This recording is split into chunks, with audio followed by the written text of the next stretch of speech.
In an earlier video on my YouTube channel, I have talked about this application of LEDs that were salvaged out of a, say, 230 volts, 50 Hertz LED lamp.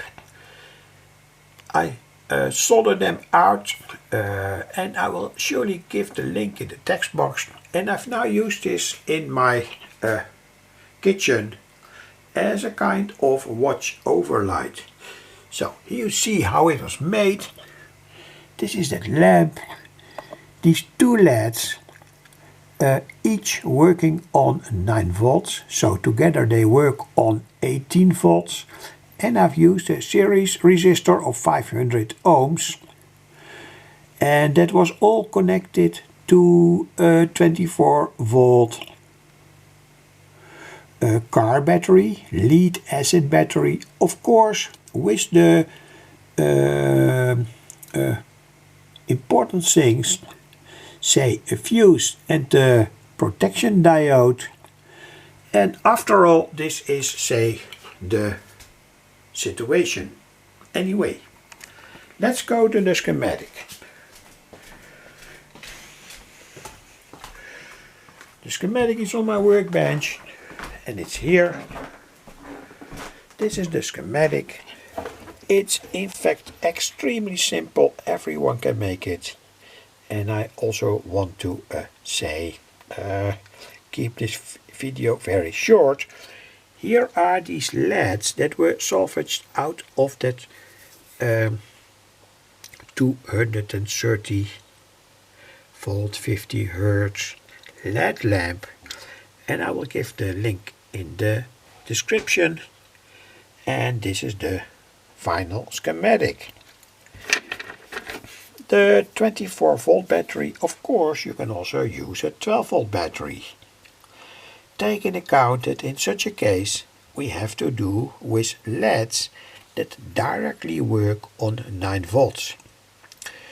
So perhaps in such a case, when you have here a 12 volt battery, you can only make a circuit here with one LED, because 9 volts and 12 volts, there's not so much difference.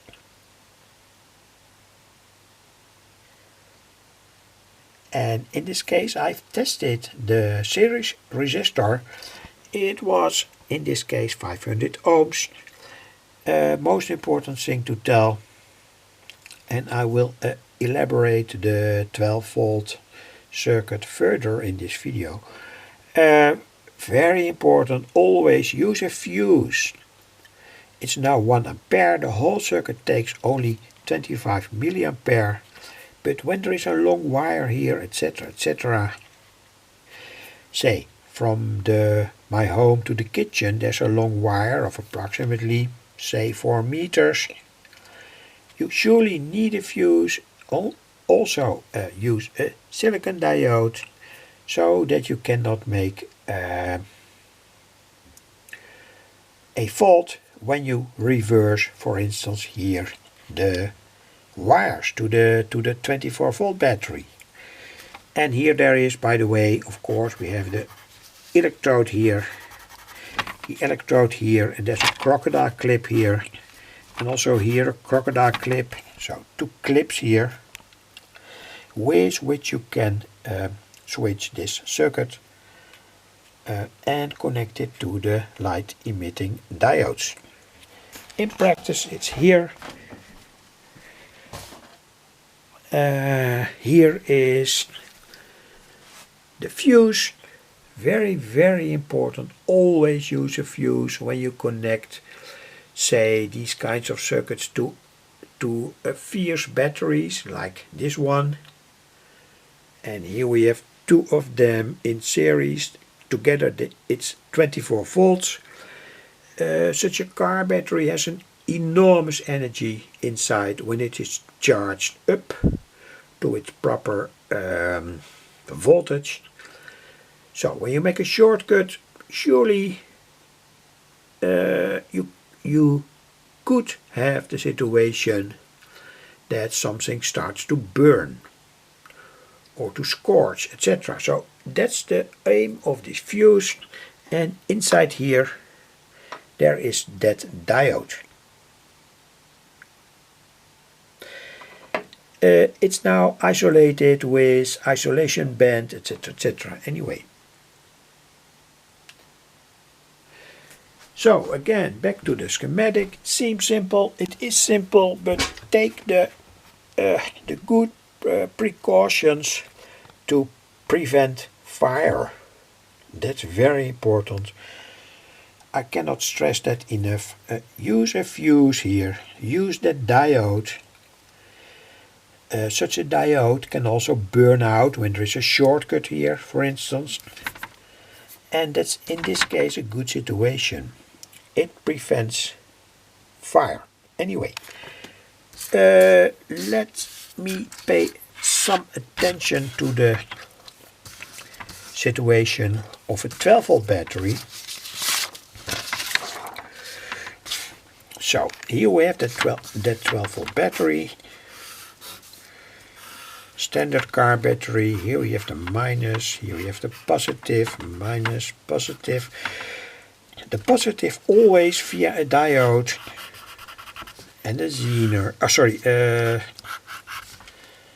fuse to the circuit. Here's the minus, but you know that that LED, that tiny LED, it's here, needs 9 volts. So here's the positive and here's the negative. So you need a resistor here to drop that 12 volts somewhat down to the 9 volts that the LED needs to light up properly. Do some tests, that's very important. Use, for instance, a power supply with which you can align the supply voltage to the LED to see what the ideal resistor value is. Say a safe value is 1K, 1000 ohms. So this is a good first idea to make such a LED work on a 12-volt battery. Forgotten to tell that 12-volt battery, minus, positive, minus here to the minus of the LED, the positive of that LED to the 1K resistor, the fuse and the diode. All protective electronic devices, don't forget them. I cannot stress that enough. So in that case you could have such a LED that is very, very fierce. No problem with that. Do some experiments.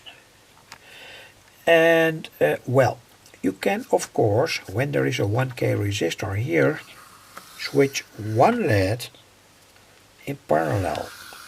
You can do that experiment. That's, I think, a good experiment, and I think there are no more or less safety risks when you do that experiment. So here that second LED, positive, negative, positive to the positive, negative to the negative, and see what happens. Of course, when you want, you cannot switch them in series because every LED needs 9 volts. That means that when you switch two of these LEDs in series and want to connect them to a 12-volt battery, it will not work. So this is the 12-volt approach.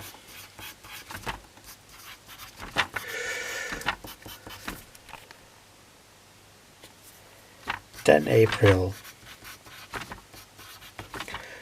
2022. Thanks for watching. Perhaps somewhat it's interesting to show the radio again.